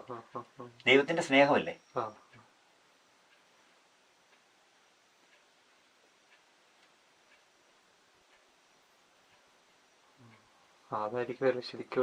അതൊരു വിശ്വസ്തതയുടെയാണേ. ഇപ്പൊ വിദേശത്ത് ഒരു ജീവിത പങ്കാളിയുള്ള ഒരാള് സ്ത്രീയോ പുരുഷനോ ആകാം. അപ്പൊ അവരിവിടെ ഇരുന്ന് വേറെ അവസരങ്ങളൊക്കെ ഉണ്ടാകാം. പക്ഷെ ഒരു ആ ജീവിത പങ്കാളി കൂട്ടത്തിലുള്ളതിനേക്കാളും ശ്രദ്ധയോടുകൂടെ വിശുദ്ധി പാലിച്ച് ഇവിടെ ഇരുന്ന് ജീവിക്കുമ്പോൾ ആ പങ്കാളിയോടുള്ള വലിയ സ്നേഹമല്ലേ അത്. വിശുദ്ധി പാലിക്കലല്ല അത് യഥാർത്ഥത്തിൽ. അങ്ങനെ ഒരു ഒന്നുമേ അപ്പൊ അത് ആ ഒരു യാഗരൂകതയും ശ്രദ്ധയും വിദേശത്തുള്ള ആളും ഇവിടെയുള്ള ആളും പുലർത്തുന്നത് ഭയങ്കര അവരുടെ സ്നേഹത്തിന്റെ സ്നേഹമാണ്. ഭയങ്കര ഗാഢ സ്നേഹത്തിന്റെ അടയാളമാണ്. അതുകൊണ്ട് അവര് ചെറിയ ഒരു കാര്യത്തിൽ പോലും ഒരു ഇടർച്ച ഉണ്ടാകാതെ അവർ നോക്കും. അങ്ങനെ നോക്കുന്നവരെ കുറിച്ച് ഞാൻ കേട്ടിട്ടുണ്ട്. അങ്ങനെ അത് നമ്മളെ നോക്കിയാലും അതെ.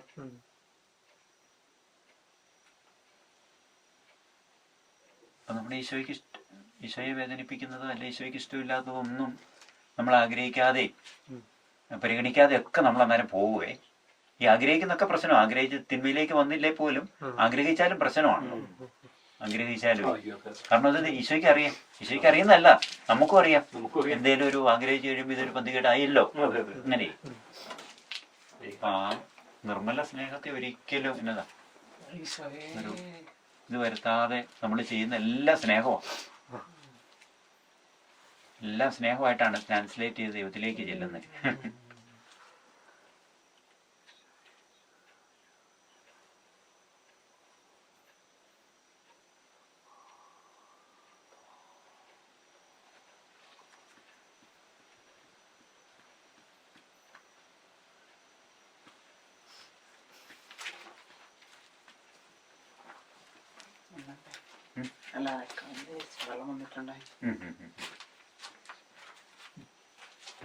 താഴെ ഉണ്ടപ്പോ ചെന്നു.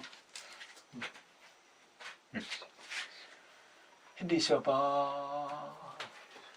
പ്രസാദയുടെ തലേ ദിവസം കിട്ടില്ലോ.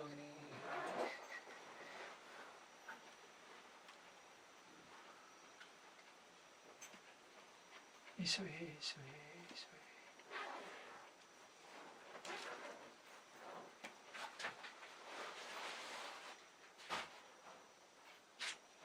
ഈശോ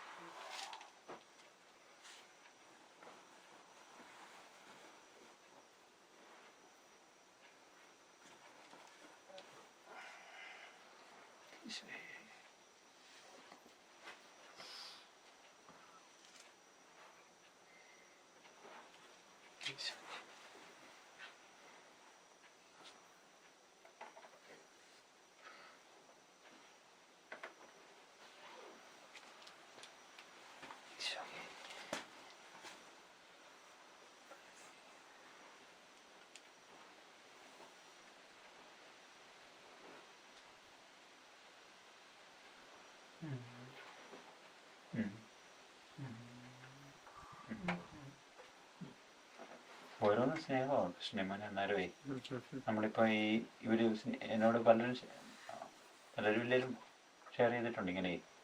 അതായത് ഈ സ്നേഹിക്കുന്ന ഒരാൾ, ഒരു പുരുഷൻ ഒരു ആൺകുട്ടി ഒരു പെൺകുട്ടിയെ സ്നേഹിക്കുവാണല്ലേ, അപ്പം അവർക്ക് അവരുടെ വീട്ടിലിരിക്കുമ്പോൾ അകലെയാണല്ലോ. ഇന്നത്തെ പോലെ ഇതൊക്കെ ഇല്ലാത്ത സമയത്തൊക്കെ മൊബൈലൊക്കെ ഇല്ലാത്ത ഒരാൾ എന്നോട് പറഞ്ഞത്, പുള്ളി പേപ്പർ എടുത്തിട്ട് ആ സ്നേഹിക്കുന്ന കൊച്ചിന്റെ പേര് പേപ്പർ നിറച്ചിങ്ങനെ എഴുതുമായിരുന്നേ. ചിലപ്പോൾ മറ്റേ കൊച്ചറിയുന്നില്ലായിരിക്കും, പക്ഷെ നമ്മൾ നോക്കുമ്പോൾ അത് അകലങ്ങളിലാണ്, ഇത് പറയാനൊരു സാഹചര്യവും ഇല്ല. എന്നാലും ആകെ ചെയ്യാവുന്നത് ഇങ്ങനെ എഴുതുമല്ലേ. അപ്പൊ അത് ആൾക്കാർ പറഞ്ഞിട്ടുണ്ട് എന്നോട് അങ്ങനെ. അപ്പൊ അതൊരു വലിയ സ്നേഹത്തിന്റെ ആ സ്നേഹത്തെ അവർ ഈ അകലെ ഇരുന്ന് മറ്റാരും അറിയുന്നില്ലേലും നോക്കുമ്പോൾ ഒരു പോളിഷ് കാര്യമാണേലും ചെയ്യുക. ഇങ്ങനെ ഒരു പേപ്പർ എടുത്തിട്ട് നിറച്ചിങ്ങനെ പേര് ഒന്നിന് പുറകെ രണ്ടായിട്ട് ഇങ്ങനെ പേര് എഴുതുക. കൊന്ത എടുത്തിട്ട് ഈ കൊച്ചിന്റെ പേര് പറഞ്ഞ് ഈ സുഹൃദയം ചെല്ലുന്ന പോലെ പേര് പറയുക. അങ്ങനെയൊക്കെ ചെയ്തവർ എന്നോട് തന്നെ പറഞ്ഞിട്ടുണ്ട് അങ്ങനെ. അപ്പൊ അതെല്ലാം ഒരു സ്നേഹത്തിന്റെ ഒരു ഇതാണല്ലോ. അത് പേരെഴുതുമല്ല എന്നാലും കൊന്ത ഇതുമില്ല, സ്നേഹമാണല്ലോ. അപ്പൊ അങ്ങനെ നമ്മൾ ചെയ്യുന്ന എല്ലാത്തിനകത്തും എപ്പോ സ്നേഹം ഉണ്ടെങ്കിൽ ഉണ്ട്, അതാണ് സ്നേഹമേ. സ്നേഹം ഉണ്ടെങ്കിൽ അത് നമ്മൾ പേര് വിളിക്കുമ്പോഴല്ല ഈശോയെ നമ്മളിങ്ങനെ വിളിക്കുന്ന എല്ലാം ആ സ്നേഹത്തിന്റെ ഇതല്ലേ. നമ്മൾ ആശ്വാസം കിട്ടാൻ വേണ്ടി വിളിക്കുന്നതല്ലല്ലോ. വേണ്ട സ്നേഹം ഇല്ലാതെ വിളിച്ചാലോ അത് ആയിക്കോളും, ഉണ്ടായി വന്നോളൂ. ഈശോയ്ക്ക് ഭീതി ചെയ്താൽ മതി.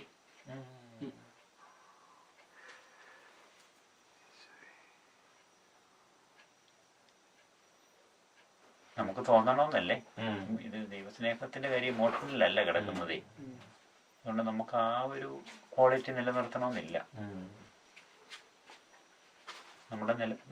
ഇപ്പൊ നമ്മൾ അറിയുന്നില്ലേലും നമ്മൾ മൊത്തം കാര്യങ്ങളും നമ്മളിങ്ങനെ ചിന്തിക്കുന്നതും പ്രാർത്ഥിക്കുന്നതും ധ്യാനിക്കുന്നതും ഇങ്ങനെ ഈശോയിലേക്ക് ഇങ്ങനെ എല്ലാം ഇങ്ങനെ ഗാദർ ചെയ്യാനുള്ളൊരു ആഗ്രഹത്തിലല്ലേ.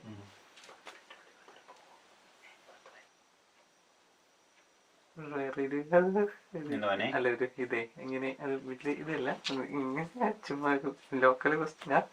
ഇങ്ങനെ ഇപ്പം നമ്മള് ഇങ്ങനെ ഒരാൾക്കാരോട് സംസാരിക്കുമ്പോഴും അല്ലെങ്കിൽ ഞാൻ അവിടെയൊക്കെ സംസാരിക്കുമ്പോഴൊക്കെ ഇങ്ങനെ ആ ഒരു ഉള്ളില് അവരോടൊരു ഇറ്റ്സ് ഒരു പിന്നെ അവരെ അംഗീകരിക്കാത്തോ അല്ലെങ്കിൽ ഒരു അവരെ ഒരു വലിയ ഇതായിട്ടുണ്ടോ അങ്ങനെ ഒരു അല്ലെങ്കിൽ ഒരു അകൽച്ചയോ അങ്ങനെയൊക്കെ തോന്നുന്ന. പക്ഷെ എങ്കിലും സംസാരിക്കുമ്പോ ഒക്കെ ഇച്ചിരി അങ്ങനെ സംസാരിക്കും. പക്ഷെ ഇവര് പറയുന്നത് അപ്പൊ തന്നെ ഇതിനെ അങ്ങനെ പറയാനൊക്കെ ഇങ്ങനെ ഒരു ഭയങ്കര ഒരു വീർപ്പോട്ടലാണ് സംഭവം.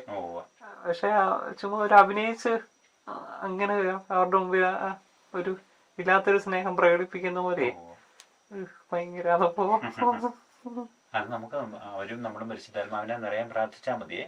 നമുക്കിങ്ങനെ ഹ്യൂമൻ നേച്ചർ ഉള്ളത് കൊണ്ടേ അതിന്റെ പരിമിതികളുണ്ട്. ആ പരിമിതികളൊക്കെ ഈശോ മായിച്ചോളും. എല്ലാം നമുക്ക് തൃപ്തി നൽകുന്ന രീതിയിലാകണമെന്നില്ലേ അങ്ങനെ അങ്ങോട്ടേ. അപ്പം പക്ഷെ നമുക്ക് അവരോട് സ്നേഹം വേണമല്ലോ. അപ്പൊ നമുക്ക് അവര് പരിശുദ്ധാത്മാവ് നിറയാൻ പ്രാർത്ഥിച്ചു കഴിയുമ്പോൾ അവര് നിറഞ്ഞോളും. നമ്മള് നമ്മുടെ ഭാഗത്ത് നിന്ന് ആത്മാർത്ഥപൂർവ്വം ഒന്ന് ചെയ്യുക. അവരിപ്പോ എതിർക്കുവാണെങ്കിൽ പോലുവേ ആൾക്കാർ വരുന്നുണ്ടല്ലോ സംസാരിക്കുന്നു.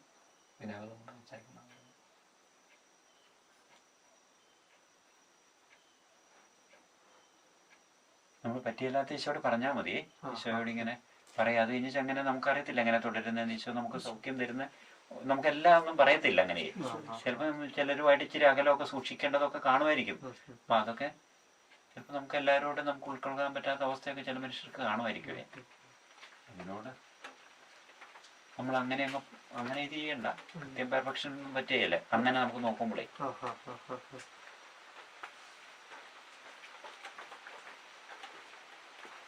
വീണ്ടും നമ്മുടെ ഭാഗത്തുനിന്ന് പ്രാർത്ഥിച്ചിപ്പോ ഒരു അഭിഷേകത്തിലേ നിലനിൽക്കാനായിട്ട് നോക്കാം.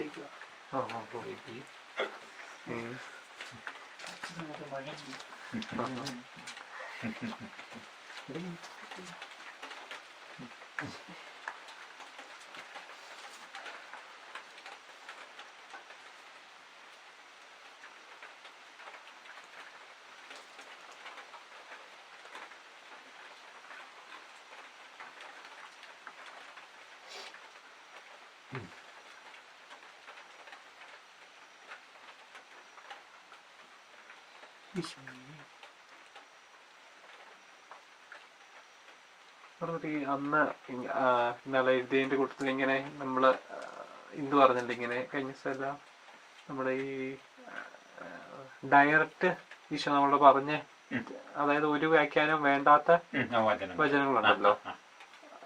ശത്രുക്കളെ സ്നേഹിക്കുക, ധനവാൻ സ്വർഗ്ഗ.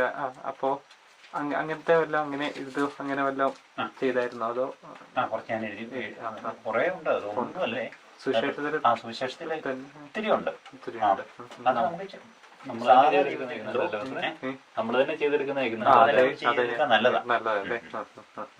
ഞാൻ തന്നെ ഈ സുവിശേഷം എഴുതിയപ്പോൾ ഈശോ പറഞ്ഞ കാര്യങ്ങളുണ്ട്. അതൊരു നമുക്ക് മനസ്സിലാകാൻ വേണ്ടി പറഞ്ഞ കുറെ കാര്യങ്ങളുണ്ട്, കുറെ കാര്യങ്ങൾ ചെയ്യാൻ വേണ്ടി പറഞ്ഞുണ്ട്. അത് നമുക്ക് നോക്കിക്കഴിയുമ്പോൾ മനസ്സിലാവൂലേ.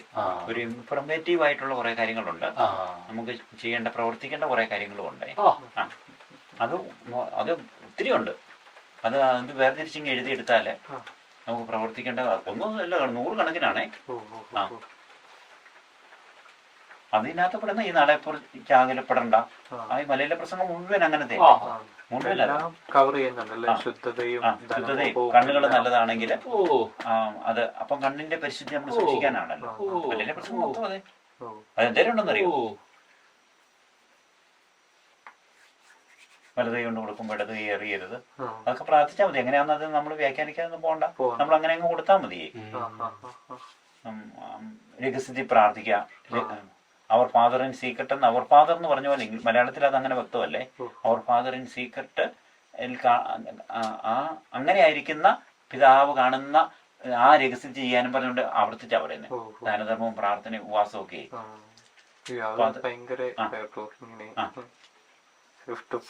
എന്തോ അല്ല ഇങ്ങനെ ഒത്തിരി പാടുള്ള ഇതായിരുന്നു. അപ്പൊ അങ്ങനെ ഏതായാലും നമ്മള് ചെയ്യുന്നുണ്ടല്ലോ എന്ന് പിന്നെ ഒരാളും കൂടി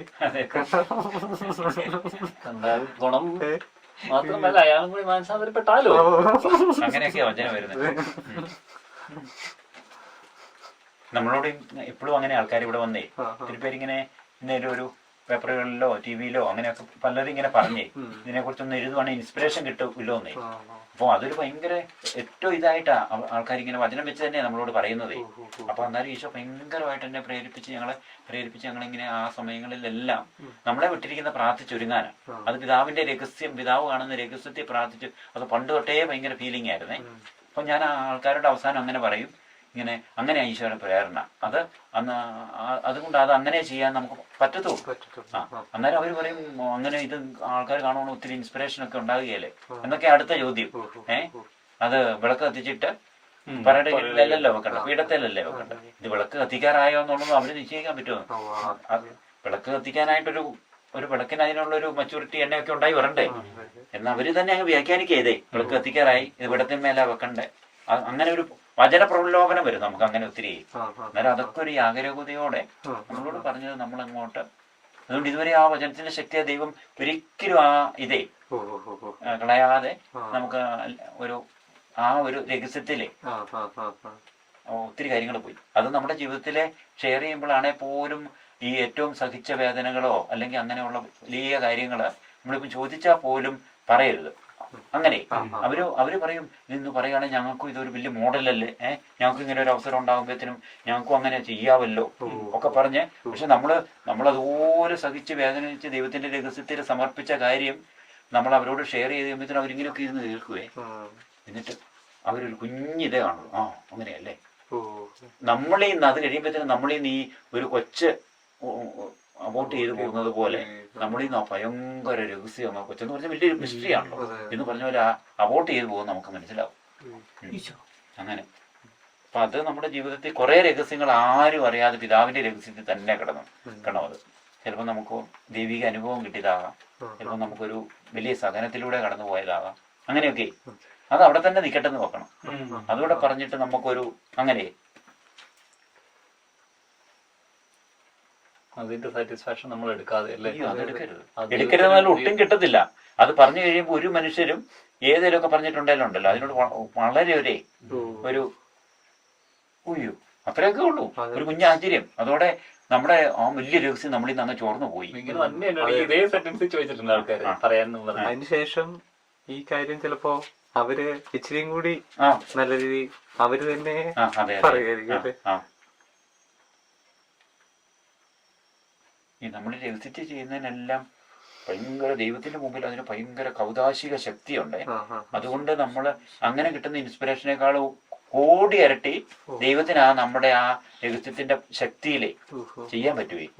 അപ്പൊ അത് നമ്മൾ പറഞ്ഞു പോയി, ഇത് പോയി.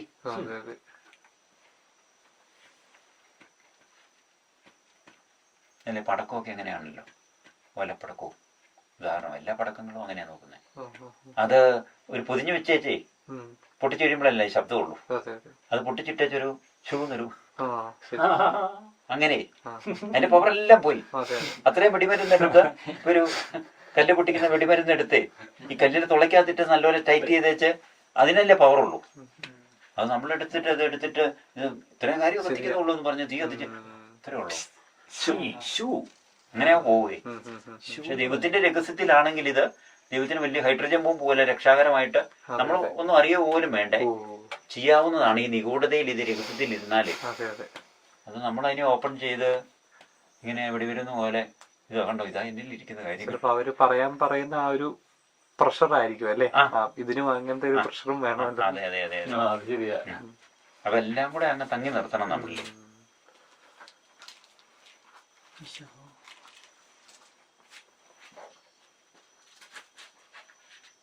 നേരത്തെ ഇങ്ങനെ ഇത് പറഞ്ഞപ്പോ ഇങ്ങനെ ഇങ്ങനെ ചേട്ടന്മാരൊക്കെ കാണുമ്പോഴേ ഇങ്ങനെ തീർത്തും മേലാത്ത ഇങ്ങനെ ലോട്ടറി ആയിട്ട് വരുവേ. അപ്പോ അവരെ സഹായിച്ചേക്കാന്നൊക്കെ കരുതി ഒരു ലോട്ടറി ഒക്കെ എടുക്കുവേ. പക്ഷെ പിറ്റേ ദിവസം പത്രം നോക്കാൻ നേരത്ത് മനസ്സാകെ മാറുക, ഇവരെ സഹായിച്ചതൊന്നുമല്ല, നീ 1ാം സമ്മാനം കിട്ടിയാലൊന്നും. അത് ഭയങ്കര കേട്ടോ, അത് പിറ്റേ ദിവസം നമ്മുടെ മനസ്സ് ഭയങ്കര നീ 1 കോടി അടിച്ചാൽ അതിലും സഹായം അങ്ങനെ ഭയങ്കര.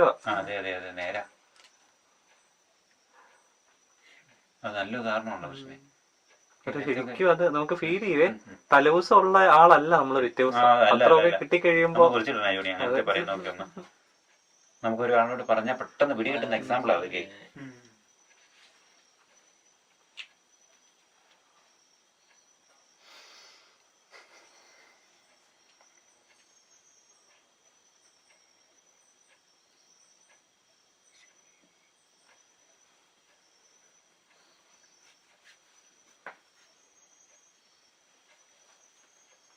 പിള്ളേർ ചെടിയൊക്കെ കൊണ്ടുവന്നിട്ട് വെച്ച് പറിച്ച് നോക്കുന്ന പോലെ വേര് കിളുക്കുക.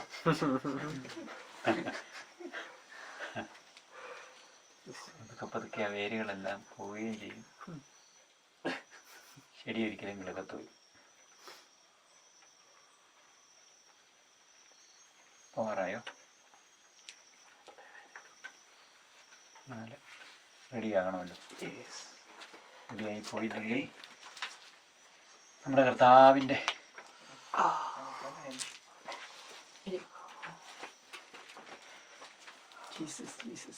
നന്ദി ഈശോയെ.